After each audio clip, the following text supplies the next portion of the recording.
തിരഞ്ഞെടുപ്പ് അടുത്ത ഈ സമയത്ത് ഇടത് സർക്കാരിനെ അടിക്കാൻ പ്രതിപക്ഷത്തിന് ഓർക്കാപ്പുറത്ത് കിട്ടിയ വടിയാണ് ഇപ്പോൾ നടന്നുകൊണ്ടിരിക്കുന്ന ശബരിമല ഇഷ്യൂ.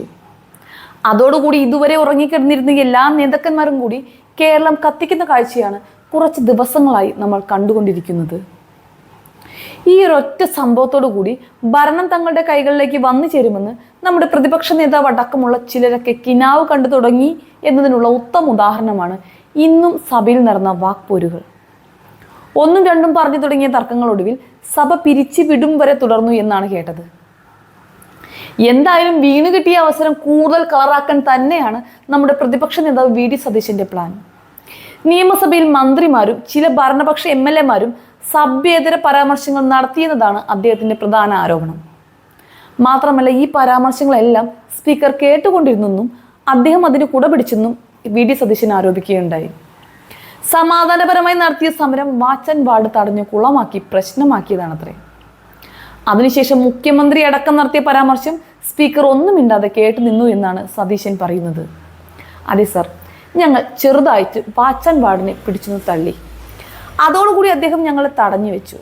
പിന്നെ എന്താണെന്നറിയില്ല, വിൻസെന്റ് MLA-ക്ക് ശ്വാസതടസ്സവും സനീഷിന് മുറിവും ഉണ്ടായി. വല്ലാത്ത മാജിക് തന്നെ. അദ്ദേഹത്തിന്റെ പരാതി തീർന്നിട്ടില്ല.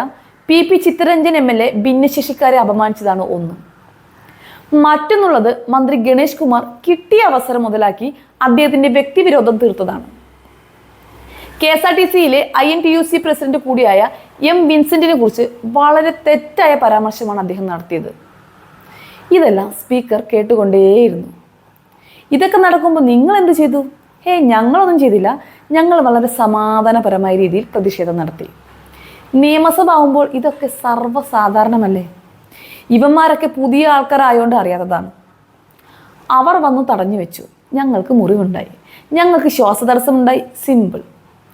മന്ത്രി രാജേഷും മന്ത്രി രാജീവും തുടരെ പ്രതിപക്ഷത്തെ അവഹേളിക്കുന്ന പരാമർശങ്ങൾ നടത്തുന്നുണ്ട്. സഭ എങ്ങനെ അലങ്കോലമാക്കണമെന്നാണ് മന്ത്രി രാജേഷ് ആലോചിക്കുന്നത്.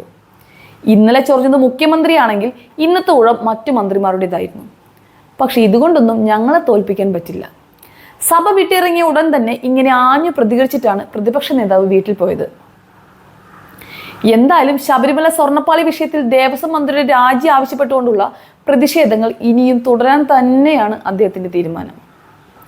അങ്ങനെ വിടാൻ പറ്റുമോ?